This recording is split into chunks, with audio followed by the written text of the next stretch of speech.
ఇక నాటి ఎమర్జెన్సీ పాలన అత్యంత అప్రజాస్వామికంగా జరిగిందంటున్నారు ప్రముఖ చరిత్రకారుడు లోకేశ్వర్. ఇందిరమ్మ పాలనలో ప్రజాస్వామ్యాన్ని కూని చేశారని మండిపడుతున్నారు. నియంతృత్వ పోకడలతో రాజకీయ పార్టీలు నేతలను దుర్మార్గంగా అణిచి వేశారని గుర్తు చేస్తున్నారు. ఇప్పుడు కేంద్ర ప్రభుత్వం అనుసరిస్తున్న తీరు కూడా అదే విధంగా ఉందంటున్న లోకేశ్వర్తో మా ప్రతినిధి Ranjith face to face. Gandhi ప్రభుత్వం చాలామందికి ఇప్పుడు నేటి తరానికి తెలియకపోవచ్చు, కానీ ఆనాటి ఎమర్జెన్సీ పరిస్థితులు తలుచుకుంటే మాత్రం ఒళ్ళు గగుర్పుచ్చేటువంటి పరిస్థితులు కనపడుతూ ఉంటాయి. ఎమర్జెన్సీ ఇందిరాగాంధీ పాలనకు 50 ఏళ్ళు పూర్తయ్యాయి. అసలు ఎమర్జెన్సీ ఏ విధంగా సాగింది, నాటి పరిస్థితులు ఏంటి, మనతో మాట్లాడడానికి హైదరాబాద్ చరిత్రకారుడు నవల రచయిత లోకేశ్వర్ మనతో పాటున్నారు. లోకేశ్వర్ గారు, సార్ నమస్కారం. సార్, ఇందిరాగాంధీ పాలన ఒకవైపు అయితే ఎమర్జెన్సీ పాలన అనేది మరొక అంశంగా దేశవ్యాప్తంగా కనిపించింది. సార్, ఎట్లా ఉంది సార్, అసలు ఎమర్జెన్సీ పాలన ఎట్లా ఉంది? 50 ఏళ్ళు పూర్తయ్యాయి, నాటి పరిస్థితులు ఎట్లా అనిపించినాయి సార్? భారతదేశంలో మొదటిసారిగా ఎమర్జెన్సీ విధించారు. 50 సంవత్సరాలు కంప్లీట్ అయింది. బహుశా మళ్ళీ రెండోసారి ఎప్పుడు భారతదేశంలో ఎమర్జెన్సీ విధించొద్దనే మనం ఆ జ్ఞాపకాలను ఈరోజు మాట్లాడుకుంటున్నాం. మనము 1975 జూన్ 25 మధ్యరాత్రి ఎమర్జెన్సీని విధించడం జరిగింది. అయితే దీనికి నేపథ్యం, దీనికి కారణాలు ఏమిటి అని మనం చూసినట్టయితే ఒక 5-6 కారణాలు మనం చెప్పుకోవాల్సి వస్తుంది. 1970లో దేశంలో మధ్యంతర ఎన్నికలు వచ్చి గరీబీ హటావో అన్న నినాదంతో మేడం గాంధీ పార్లమెంటులో సంపూర్ణమైనటువంటి మెజారిటీ సాధించి తనకు తిరుగు లేదు అని ఆమె లోపల ఒక అహంకార ధోరణి వచ్చింది.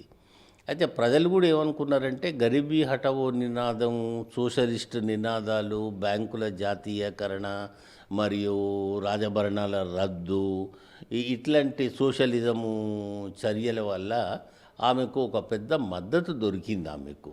అయితే ఆ మద్దతు ఇట్లా నియంతృత్వానికి దారితీస్తుందని ఎవరూ అనుకోలేదు. ముందు దేశంలో ఏంటంటే 1972లో ఆహార ధాన్యాల కొరత వలన ధరలన్నీ బాగా పెరిగినాయి. ఈ ధరలకు వ్యతిరేకంగా గుజరాత్ అండ్ బీహార్లో విద్యార్థులు ప్రభుత్వాలకు వ్యతిరేకంగా, అవినీతికి వ్యతిరేకంగా ఉద్యమాలను నడిపితే దానికి లోక్నాయక్ జయప్రకాష్ నారాయణ్ ఏంటంటే దానికి మద్దతు తెలియజేస్తూ ఆ 2 రాష్ట్రాలను దర్శించడం జరిగింది. మళ్ళా పోలీసోళ్ళు పెద్ద ఎత్తున దమనకాండ, లాఠీచార్జీ, అరెస్టులు ఇవన్నీ చేయటం జరిగింది. దీంతో ఇందిరాగాంధీ ప్రభుత్వానికి బాగా వ్యతిరేకత వచ్చింది.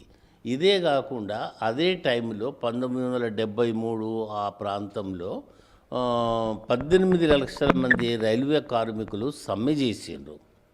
దాంతో దేశ ఆర్థిక వ్యవస్థ మొత్తం అతలాకుతలమైంది. రైల్వే సమ్మె వలన బొగ్గు రవాణా లేక ఎలక్ట్రిసిటీ కొరత ఏర్పడింది. అట్లాగే రవాణా సౌకర్యాలు లేక ఆహార ధాన్యాలు, నిత్యావసర వస్తువుల ధరలు కూడా బాగా పెరిగినాయి. ఈ రకంగా మొత్తము దేశంలో ఒక అల్లకల్లలో పరిస్థితి ఉన్నప్పుడు అలహాబాద్ హైకోర్టు ఏం చేసిందంటే ఇందిరాగాంధీ ప్రభుత్వ యంత్రాంగాన్ని దుర్వినియోగం చేసింది కాబట్టి ఆమె ఎన్నిక చెల్లనేరదు, ఆమె యొక్క పార్లమెంటు సభ్యత్వం ఎన్నిక చెల్లనేరదు అని అలహాబాద్ హైకోర్టు తీర్పు ఇచ్చింది. ఆమె ఇమ్మీడియట్గా ఏం చేసిందంటే సుప్రీంకోర్టుకు పరిగెత్తింది. సుప్రీంకోర్టు కూడా దాదాపు అదే నిర్ణయాన్ని ప్రకటించిండ్రు. అప్పుడు ఆమె ఏం భయపడ్డదంటే తన యొక్క పార్లమెంటు సభ్యత్వం రద్దవుతున్నది కాబట్టి ఇక కాంగ్రెస్లో ఎవరో ఒకళ్ళు ముందు వచ్చి ప్రధానమంత్రి అవుతారు అని చెప్పి భయంతో ఆమె అర్ధరాత్రి 25 అర్ధరాత్రి రాష్ట్రపతి ప్రెసిడెంట్ ఫక్రుద్దీన్ అలీ అహ్మద్ దగ్గరికి పోయి ఎమర్జెన్సీని విధించమని ఒత్తిడి చేసింది. రాజ్యాంగానికి విరుద్ధంగా ఎమర్జెన్సీ ప్రకటించాడు.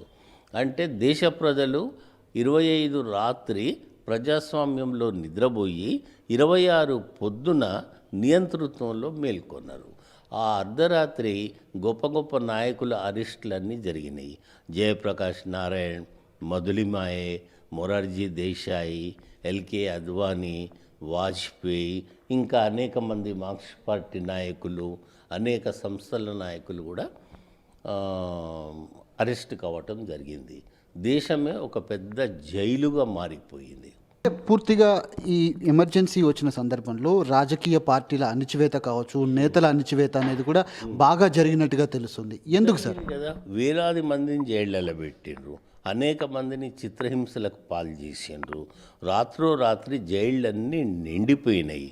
సపోజు 800 మంది పట్టాల్సిన తిహార్ జైల్లో 2000 మందిని కుక్కిండ్రు. మొత్తం దేశవ్యాప్తంగా విపరీతంగా అరెస్టులు జరిగినాయి. అనేక మంది అండర్ గ్రౌండ్కు, రహస్య జీవితానికి కూడా వెళ్ళటం జరిగింది. సో ఈ ఎమర్జెన్సీలో సంజయ్ గాంధీ ఒక రాజ్యాంగేతర శక్తిగా, అంటే ఎక్స్ట్రా కాన్స్టిట్యూషనల్ అథారిటీగా వ్యవహరించి చాలా దుర్మార్గాలు చేసిండు. అందులో 2 ముఖ్యమైనవి. ఒకటి టర్క్మన్ గేట్ ఇన్సిడెంట్ అని అంటారు.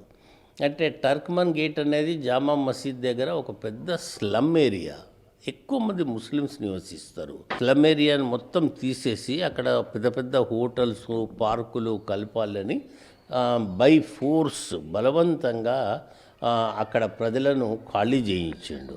ప్రజలు ఖాళీ చేయకపోతే బుల్డేజర్లతోటి ఆ గుడిసెలన్నిటిని నిర్మూలించిండు. లాఠీచార్జీలు జరిగినాయి.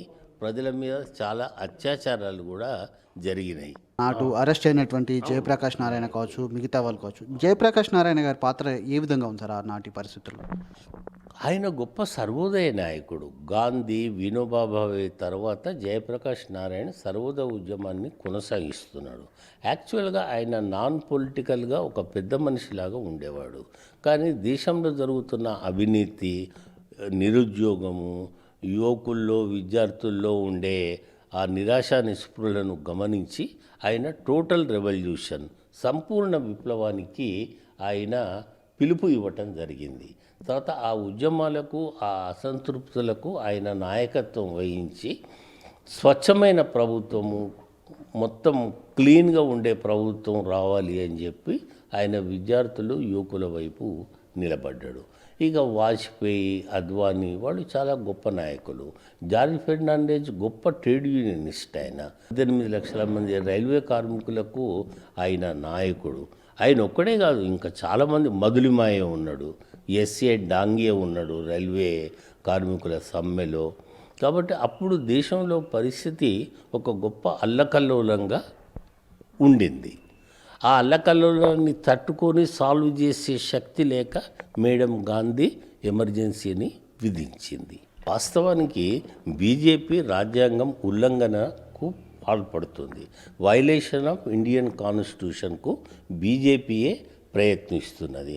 ఫర్ ఎగ్జాంపుల్, ఆర్టికల్ 370ని కాశ్మీర్లో రద్దు చేయటం అంటే రాజ్యాంగం యొక్క మౌలిక స్వభావము, ఫెడరల్ స్ట్రక్చర్ను వాళ్ళు ఈరోజు దెబ్బతీస్తున్నారు. అట్లనే ఈరోజు ఆపరేషన్ కగార్ నడుస్తున్నది, అనేక అరెస్టులు జరుగుతున్నాయి.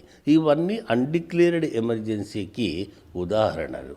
ఇప్పుడు ఏదైతే అన్డిక్లేర్డ్ ఎమర్జెన్సీ, అప్రకటిత ప్రజాస్వామ్యము, హక్కులు అణిచివేత, దమనకాండ, ప్రజలను విభజించే పాలన ఏదైతే జరుగుతుందో ఇది ఆటోమేటిక్గా జర్మనీలో ఫ్యాసిజము, నాజిజము ఎట్లా కొనసాగిందో ఇండియాలో కూడా అట్లాంటి లక్షణాలు కనబడుతున్నాయి. కాబట్టి ఈ ఎమర్జెన్సీ సందర్భంలో ప్రజాస్వామ్యం కోసము, అటువంటి నియంతృత్వం రాకుండా ఉండటం కోసము మనము మన అనుభవాలతోటి గుణపాఠాలు తీసుకొని మనము ముందుకు పోవలసిన అవసరము ఉన్నది.